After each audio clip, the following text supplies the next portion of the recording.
Long before stadium lights, before global headlines, before history was spoken about his name, there was only silence. Not the silence of fame, but the silence of repetition. In the high-altitude regions where many East African runners are shamed, life moves differently. Mornings begin early, not for training, but for survival routines. School is walked, distances are normal, running becomes part of life before it becomes sport.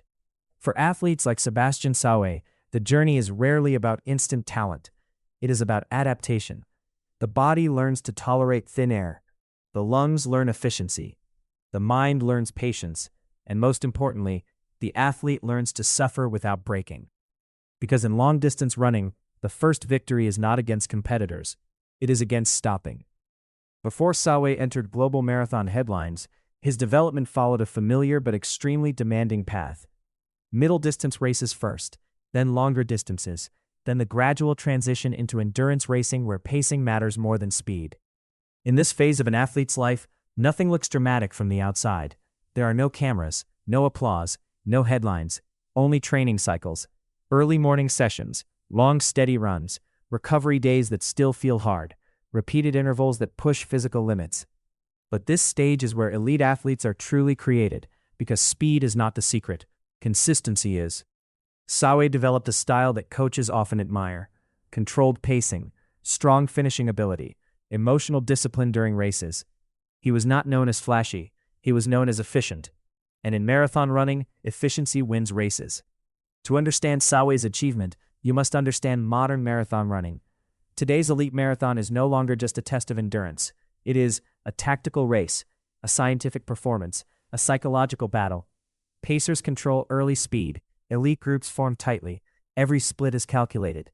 The goal is not only to win, it is to push human limits further than before. In this environment, athletes are no longer just runners. They are strategic endurance machines. And this is where Sawe entered the global stage. Not as a celebrity, but as a competitor entering the fastest generation of marathoners in history. Before his historic marathon performance, Sawe had already begun showing something important. He could handle pressure in elite fields. Many athletes perform well in isolated races, but elite marathon racing is different. It requires staying calm in crowded lead packs, responding instantly to surges, managing energy over 42.195 kilometers. A marathon is not 42 kilometers, it is 42 emotional battles. Every kilometer changes something. Confidence rises, fatigue builds, strategy evolves. And Sawe showed an unusual ability. He did not rush the early chaos, he waited. Waiting is a weapon. The London Marathon is not just a race, it is one of the most competitive road races in the world. Thousands of runners, millions watching globally, elite athletes from multiple continents. The 2026 edition carried something unique: expectation of history. The field was deep. The pace was planned to be aggressive.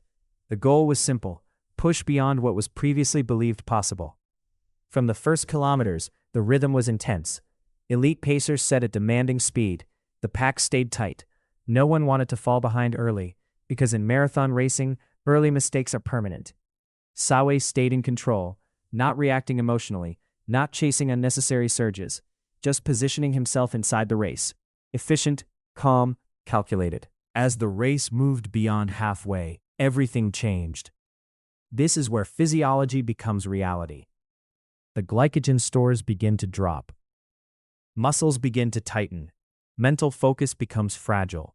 At this stage, athletes experience something important. The body stops cooperating fully. This is where champions separate themselves. Some runners begin to fade gradually. Others attempt surges that cost energy later. But Sawe remained steady. This is what elite marathoners call running the invisible race. Because the leader is not always the strongest. The leader is often the most efficient. Every step is measured subconsciously: stride length, breathing rhythm, cadence, stability. And Sawe maintained control. At this point, the marathon becomes something different. It is no longer about performance. It is about survival at elite speed. The body is now in conflict with the mind. The mind says, "Stop." The athlete replies, "Not yet."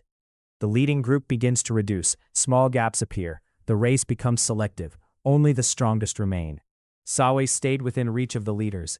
This is where experience matters, because knowing when to push, and when to hold back decides everything. Every kilometer closer to the finish line increases pressure. The crowd becomes louder. The finish becomes more real. The pain becomes sharper, but so does opportunity. In the closing stages, something extraordinary happens in elite marathons. The body becomes secondary. The mind takes full control. Athletes stop thinking about distance. They think about survival. And then, something remarkable unfolded.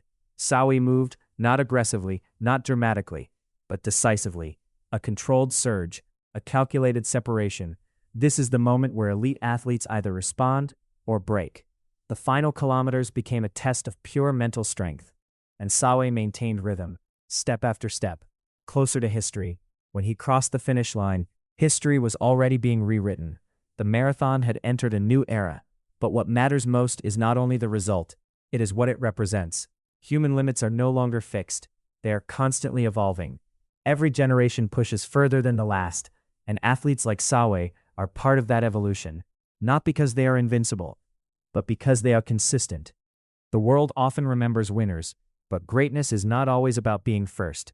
Sometimes it is about being part of something bigger than yourself. A moment where human endurance is redefined. A race where limits disappear. And a reminder that the body can fail, but discipline can continue.